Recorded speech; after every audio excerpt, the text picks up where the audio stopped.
Estão E conseguindo aí, me ouvir? Gabriel? Tudo bem, Ananda? Estou conseguindo te ouvir, Gabriel. Obrigada por estar aqui batendo esse papo com a gente. O Eu que Gabriel, que é agradeço. produtor, editor de vários podcasts, como Quero Ouvir, Flow Podcast, Supercast. Bom, tu pode falar aí, Gabriel. Tu tem muita bagagem. Pois bem, eu comecei, na verdade, com a mídia de podcast, né? Fazer podcast, basicamente em 2009. Eu comecei a acompanhar podcasts, porque eles meio que salvaram a minha viagem de ônibus para ir para o trabalho e voltar para o trabalho todos os dias. E desde então eu comecei a me apaixonar pela mídia e tal, e até que em 2015 eu decidi fazer por hobby, né? Fazer com hobby, com os amigos e tudo mais, até que eu vi que isso poderia ser alguma fonte de renda, alguma forma de me posicionar profissionalmente no mercado, e assim, eu tenho me posicionado há mais ou menos uns 2 anos e meio como a utilização de podcasts como ferramenta de posicionamento de mercado. Acho que a gente começa a sair um pouco dessa área de só fazer por hobby, né? Porque não tem problema nenhum se você faz por hobby, mas a minha ideia é começar a profissionalizar um pouco mais essa questão de podcast. Eu ajudei os meninos lá do Flow Podcasts a fazer a configuração em plataformas e tudo mais. O Quero Ouvir podcast lá da Nilce e do Leão também, eu sou meio que produtor deles, eu faço então a configuração e tudo das plataformas. O Supercast, que é mais voltado para empresas e marketing de diferenciação, que é do Pedro Superti. Eu faço a edição e uma parte da produção dos dois maiores podcasts de teologia cristã no Brasil, que é o Bibotalk e o do 2 Dedos de Teologia. E, bom, eu não sei se... sim, tem o Luquinhas, que é de audiovisual, e o Sal de Edição também, que é de audiovisual, faço a edição deles. Bacana, é muita coisa. Então, eu ia mesmo te perguntar, tu já trabalhou e trabalha, né, com vários podcasts grandes, mas tu também atinge muita gente que está começando, né?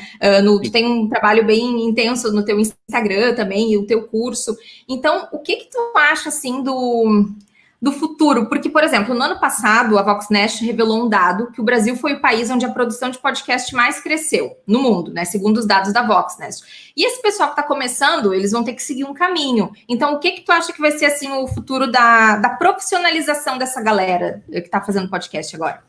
Segundo o que eu também tenho visto bastante pesquisa lá de fora, né? Acho que a gente tem uma certa vantagem de ter um leve delay em relação às coisas aqui no Brasil, porque a gente consegue ver o que está dando certo lá fora, trazer, adaptar aqui para a nossa linguagem e começar a implementar de uma forma correta, sem bater tanta cabeça assim, né? Eu acredito que a mídia podcast a profissionalização dela vai acabar acontecendo quando mais profissionais do mercado começarem a utilizar. Eu acho que é uma ferramenta de posicionamento de mercado muito grande. Então, as dicas que você falou que eu dou lá no Instagram e tal, é sempre direcionados a essa parte de profissionalização mais voltada para profissionais autônomos, para freelancers, para empresas que são de médio e pequeno porte, para startups, são ferramentas de posicionamento de mercado que eu acredito que tem a linguagem lá de você achar o oceano azul, né? Eu acredito que hoje a gente tem essa vantagem com o podcast. Quem começar a produzir agora podcast, a gente já tem uma facilidade muito grande. Quem começar a produzir vai sair na frente e vai se posicionar na cabeça do consumidor final como uma referência dentro da área de atuação dele. Eu acho que se a gente pensa no YouTube 10 anos atrás, né, a galera que estava começando, hoje é gigante, e o podcast está nessa época que é a hora de começar, né? Sim. E sobre o que tu falou, sobre, né, esse posicionamento de mercado, eu concordo plenamente. Inclusive, eu fiz um webinar uns dias atrás e sobre justamente isso. E assim, eu já escutei que tem uma polêmica sobre potencial do podcast para a geração de leads, né? Geração de contatos para a tua empresa. Eu concordo que criar um podcast unicamente para gerar leads talvez não é o caminho correto, né? Eu acho que o gerar leads acaba sendo uma consequência.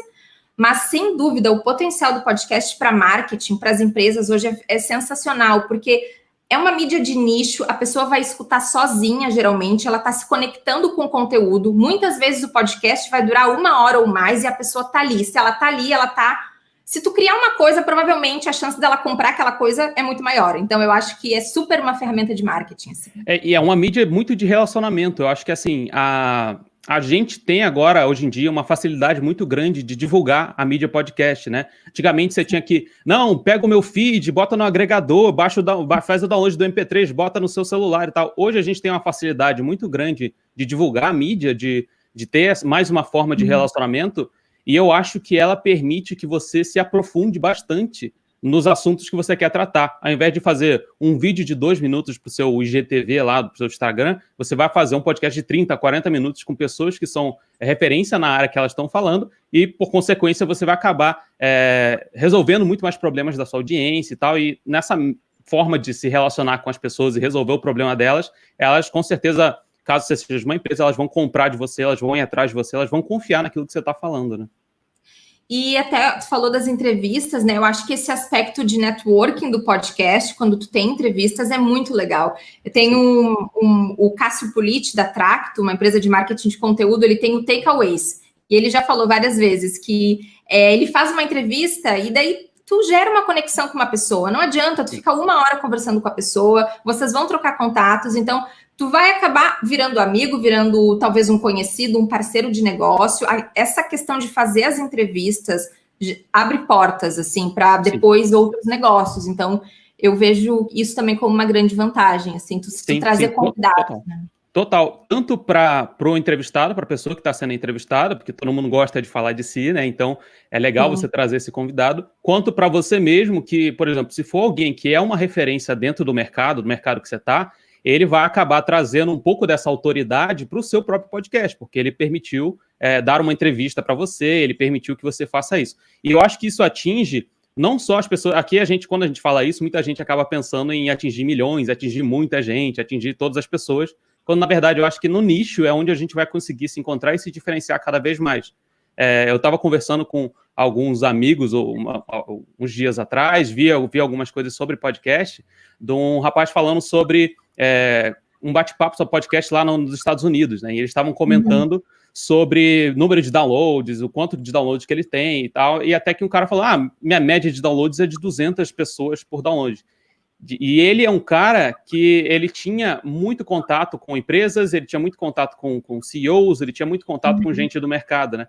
E ele falou, gente, não importa muito a quantidade de downloads que eu tenho no meu podcast, mas sim, primeiro, o conteúdo que eu estou entregando e, segundo, as pessoas que eu estou atingindo. Então, é mais importante eu atingir poucas pessoas, mas as pessoas corretas, do que eu atingir todo mundo e acabar sendo uma pessoa muito superficial em relação ao conteúdo que eu estou produzindo. Eu concordo.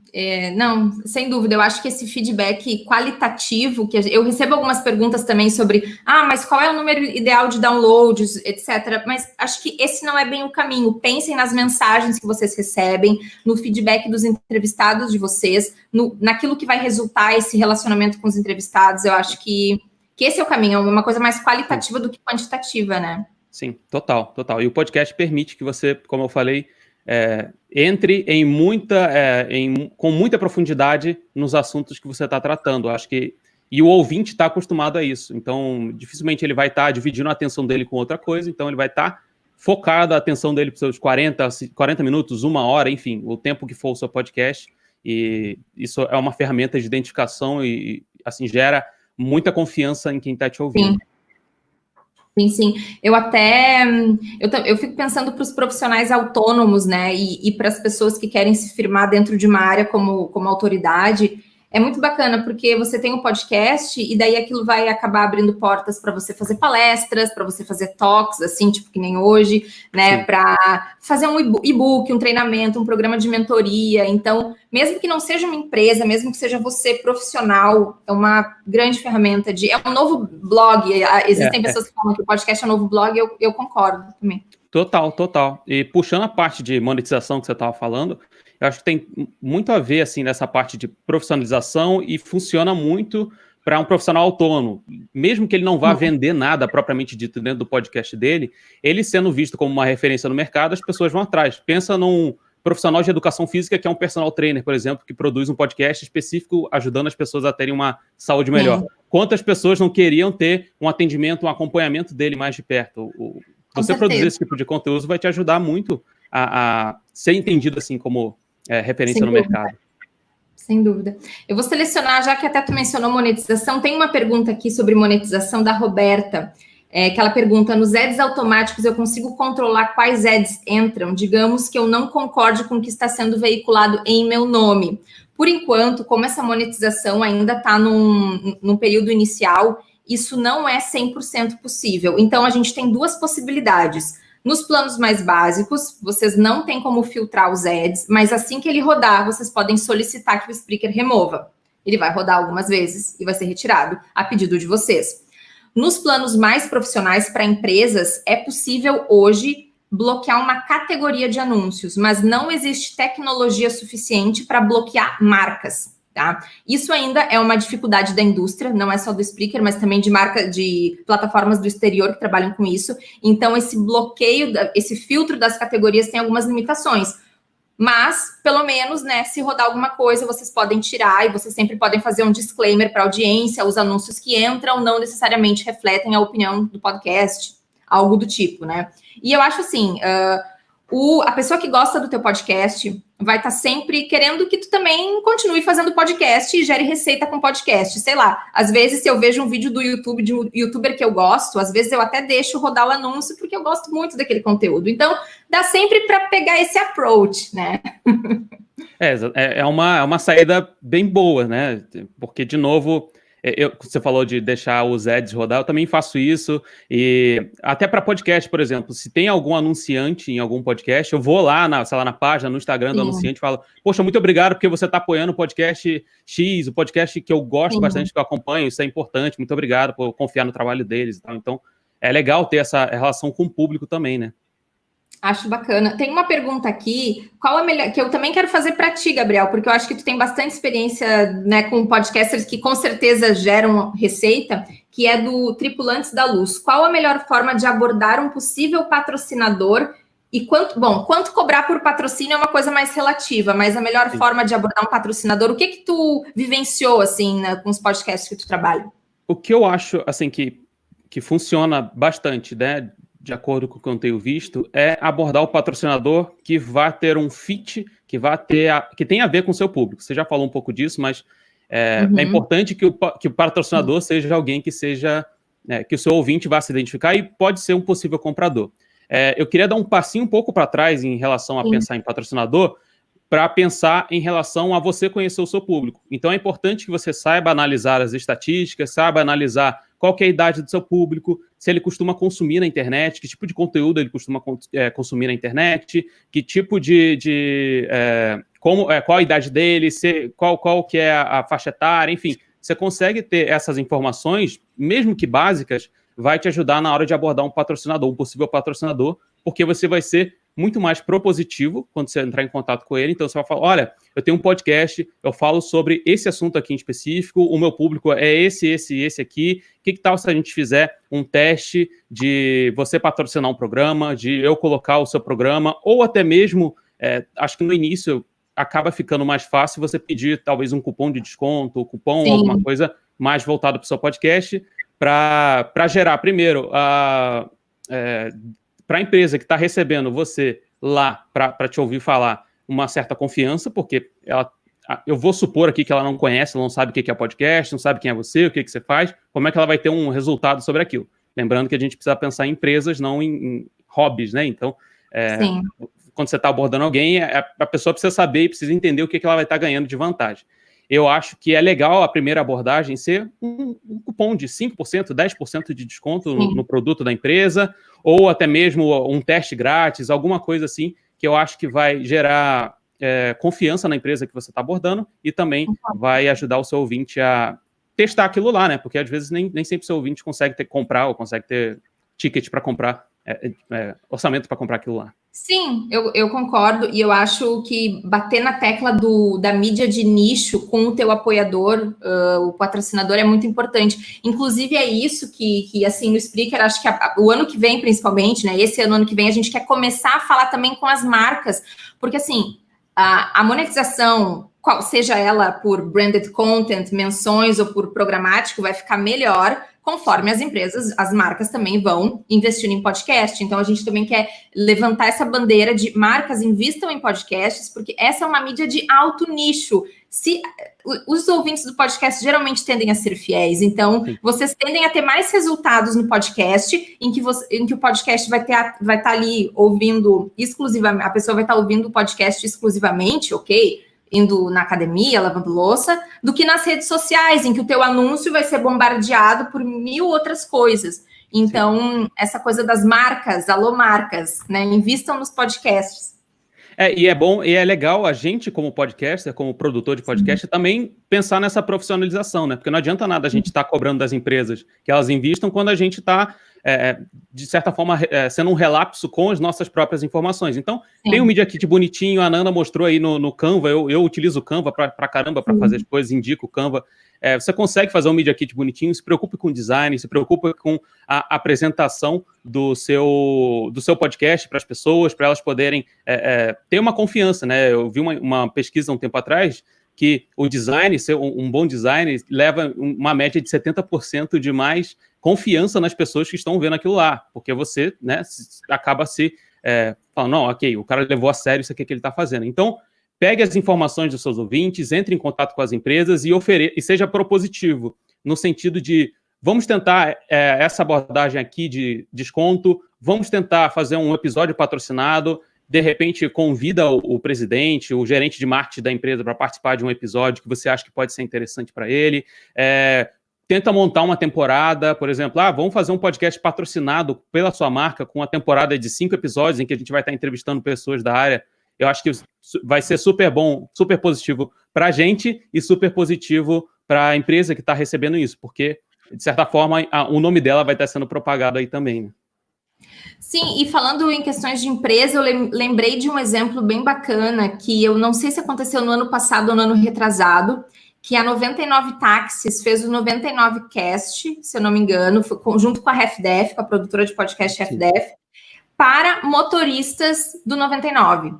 Então, era um podcast que eu não ouvi, não me lembro se eu ouvi, mas se eu não me engano, a proposta era essa questão meio que de comunicação interna. Então, enquanto os motoristas estavam dirigindo, eles podiam ouvir dicas sobre como, enfim, tratar melhor o passageiro, coisas nesse sentido. Então, nessa comunicação interna, o podcast, ou então sistema de, sei lá, onboarding de novos funcionários para empresas grandes. A empresa pode ter um podcast com várias informações sobre a empresa, históricos da empresa, regras da empresa, sei lá o que da empresa, eventos importantes da empresa. Então, dá para sempre... Tudo aquilo que é blog, que a empresa tem no blog, ela pode ter no podcast. Acho que vale pensar assim.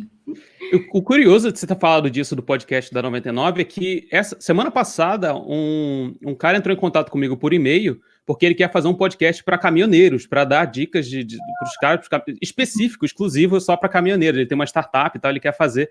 E é bem curioso, assim, a gente acaba ficando um pouco preso num formato de podcast, em formato de só fazer dessa forma aqui, quando a gente tem infinitas possibilidades, e eu acho que ver o que está lá fora, o que está dando certo, trazer aqui para o Brasil, adaptar, botar a nossa linguagem, o nosso tempero aqui, que a gente tem tudo para fazer explodir de fato de podcasts de formas alternativas que não só feitas por hobby, né?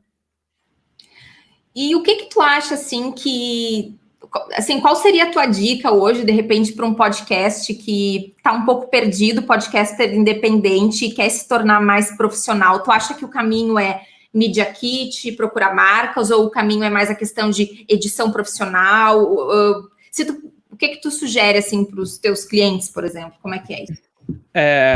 O que eu oriento para eles é, primeiro, não se preocupar tanto, claro, se preocupando, mas não se preocupar tanto com ter um equipamento perfeito, um ultra microfone, ou coisas que são, sabe, pomposas e a gente gosta e tal. Mas se preocupar em como que você consegue agregar valor, ou o que você pode mostrar de interessante para as pessoas. Eu costumo separar em as 5 maiores dúvidas ou 5 maiores conteúdos que você mais recebe de dúvidas na sua empresa. O FAQ lá do site, que quase ninguém lê, você pode pegar aquilo lá e transformar em cada um episódio de podcast. Então, a edição profissional, eu acho que a gente aprende com o tempo.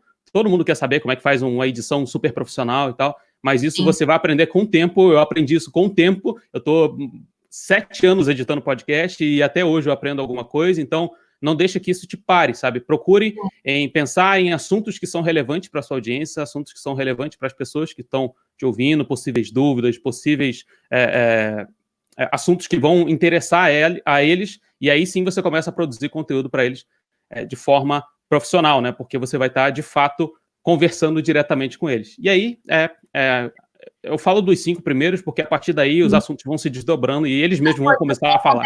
Né? Tipo, exatamente. Tem uma pergunta aqui do Erlan. Upload de podcast no YouTube é uma vitrine melhor ou é trair o movimento? Eu tenho uma opinião sobre isso. O que tu acha? Tu responde primeiro ou eu respondo? Não, pode responder. Não, eu acho assim que quando a gente fala para alguém ouvir o nosso podcast, a gente sempre deve direcionar, seja para o nosso site, com o player embedado, incorporado, ou para os agregadores. Eu acho que o podcast ele é essa mídia para ser ouvido simultaneamente enquanto a gente faz outras coisas. Então, eu acho que, número 1, agregadores. Mas ao colocar no YouTube, eu acho que tu acaba atraindo uma nova audiência, né? As pessoas te encontram e tem as pessoas que ainda não ouvem podcast, então tu pode ajudar elas na transição. Então eu acho que é válido. E tu? Sim, não, eu acho que é válido. O que muita gente dentro do mercado profissional acaba fazendo e que eu tenho visto que é uma tendência é isso aqui que a gente está fazendo. Faz uma live no YouTube, coloca lá para as pessoas e depois dá aquilo em formato de podcast. Porém, aqui eu vou botar um detalhe, porque o meu lado editor não deixa eu falar que é só jogar lá e pronto. Dá um carinho no negócio, sabe? Dá uma edição, faz uma ediçãozinha, não só joga, não deixa com que seu podcast seja um repositório de áudios das suas lives. Dá uma ediçãozinha, pelo menos o início e o fim ali, coloca uma vinheta, uma musiquinha de fundo. Faça isso. Eu não tenho problema em colocar podcast no YouTube, até um dos clientes que eu tenho, ele coloca no YouTube, sem problema nenhum, não acho que isso atraiu o movimento de forma alguma, mas ele também precisa estar disponível primeiro em agregadores, né? Senão acaba... Aí eu vou entrar em outra polêmica aqui, que é se é ou não podcast, mas enfim, isso aí eu deixo para as outras pessoas discutirem. Eu vou usar essa polêmica, hashtag polêmica. Pois, será que é podcast? Não, melhor não falar sobre isso. E uma coisa que eu acho que é legal, assim, a gente falar, ainda voltando, né, dos profissionais autônomos, das empresas, é o reaproveitamento do conteúdo. Acho que essa é uma coisa bem legal para todo mundo estar atento. Porque, por exemplo, pense, né, vocês querem ganhar notoriedade, uma reputação, uma autoridade em algum assunto. Vocês podem ter esse podcast, vocês podem fazer pequenos audiogramas do podcast. Tem um site que se chama Headliner. Os audiogramas são aquelas imagens com trechinhos. Vocês podem transformar aquele podcast em 1, 2, 3 postagens de blog, faça otimizado para SEO, né, usando ali algumas palavras-chave mais para facilitar ser encontrado no Google. Daqui a pouco, sei lá, enfim, dá para pegar aquilo e transformar em várias mini coisas, e aí vocês vão estar o conteúdo de vocês espalhado, assim, em várias mídias. Eu acho que isso é uma coisa bem legal, né, Gabriel? Sim, é o que muita gente faz. Eu falei do Pedro Superti, né, que ele fala de marketing e tal. Ele grava, basicamente, é isso aí que você falou. Ele grava um podcast com alguma pessoa, pega pequenos trechos e coloca no Instagram, pega algum trecho, transforma em um e-mail marketing, transforma em uma postagem de blog. Eu acho que assim a gente acaba... eu acho que é a maneira correta de você otimizar tempo em produção de conteúdo, e não só fazer uma vez só e reproduzir da mesma forma para todos os locais. Eu acho que assim, é uma maneira muito boa de um profissional se posicionar no mercado, porque você consegue fazer a chamada nesse pequeno áudio, no audiograma lá do Instagram, por exemplo. Quer ouvir o programa completo? Tem lá nos agregadores, tem no Spotify, tem nos outros locais para você ver, tem no YouTube também. Então, acho que enquanto mais lugares você tiver e quanto menos trabalho você vai acabar tendo, melhor, né? E, por exemplo, assim, um profissional, né, alguém que já é um profissional em alguma área, mas não tem o equipamento ainda, assim, eu sou a favor que, se você não tem o equipamento, não deixa a falta de equipamento te parar, né? Então, eu acho que, não sei se tu concorda, eu acho que é válido, se a pessoa quiser começar com o microfone do celular, né, no início, depois, quando tem certeza, compra o microfone. Eu acho que isso é totalmente válido, né? Muita gente tem medo, né? É super válido e, assim, o microfone do seu celular é muito melhor do que o microfone do notebook, por exemplo. Então, mas tem comparação. Então, quando eu gravo algum vídeo, eu uso sempre o microfone do celular para captar o áudio. Isso. Nossa, ele é muito bom, funciona perfeitamente, não deixa que a falta de equipamento te pare. Eu fiz um webinar esses dias fazendo um podcast 100% com o celular. Só o celular, eu não abri o desktop para mexer no celular, para mexer no podcast. Eu fiz ele 100% pelo celular. Tanto a gravação, edição, publicação, divulgação, tudo ele foi pelo celular. E, assim, não deixe que isso te pare. É isso aí. E acho que uma dica final, além dessa que eu dei, de que não deixa a falta de equipamento parar, sabe? Deixar que você deixe de produzir um determinado conteúdo porque você acha que não tem o equipamento certo, é o de você fazer com paixão, sabe? Eu acho que o podcast ele permite que você tenha um tempo necessário para você poder falar sobre aquilo que você quer fazer, sobre o conteúdo que você gosta, sobre as coisas que você gosta. Então, faça porque você ama, sabe? Não faça... Uma vez, esses dias eu vi as pessoas falando sobre qual que é o assunto que está bombando no momento para fazer um podcast. E, cara, sinceramente, eu posso te falar, você pode fazer, talvez dê alguns acessos para você, mas depois de um tempo você não vai conseguir sustentar aquilo por muito tempo. Quem é de mentira, a gente acaba pegando com o tempo, a gente percebe que a pessoa não está gostando daquilo. Então, faça com paixão, faça com carinho, cuide bem do seu podcast. e é isso, sabe? Não deixa que isso possa te parar de forma nenhuma. Concordo plenamente. Eu acho que assim, o segredo é investir no conteúdo relevante, daquilo que tu tem uma certa expertise, e o resto vai vir como uma consequência, né? Provavelmente. Sim, total. Quero seguir aqui para os encerramentos, Gabriel. Então, eu vou fazer aqui primeiro, vou só dar um recadinho para o pessoal. Quem tiver curiosidade, conheça o Spreaker, procure o site do Spreaker, mas mais do que isso, o Spreaker tem um e-book sobre como fazer um podcast e tem uma minissérie de vídeos no YouTube. Então, vão lá no Google, Spreaker Podcast, e-book no YouTube e procurem as coisas. E, Gabriel, como é que as pessoas podem te encontrar, então, na internet? Olha, eu estou em todas as redes sociais com esse arroba aqui que você está vendo, @GabrielTuller. Eu estou diariamente lá no Instagram respondendo as perguntas de quem quer produzir podcast de forma profissional. E eu estou fazendo uma série de lives essa semana, um desafio de podcast em 7 dias. Hoje eu vou falar sobre divulgação, a gente fala um pouquinho sobre o que eu falei aqui. Então são 7 dias, vai até domingo. Então se você não tiver nada para fazer nessa sexta-noite, apareça lá no meu Instagram, vai ficar gravado para as pessoas também que quiserem ver. Então é isso. Muito obrigado a Campus Party pela possibilidade, pela oportunidade que a gente teve aqui. Eu sou apaixonado por podcast, então a ABPod e a Campus Party estão de parabéns por poder proporcionar essa nossa, esse nosso bate-papo sobre podcast, que é uma mídia que eu acho que é de paixão, é de coisas que a gente ama, e eu falaria aqui por mais um tempão, se deixasse. Eu também. Obrigada, Gabriel, por estar aqui comigo, e obrigada, Campus Party, e obrigada, ABPod, por esse convite. Adorei esse papo, e até a próxima. Excelente, gente. Obrigado.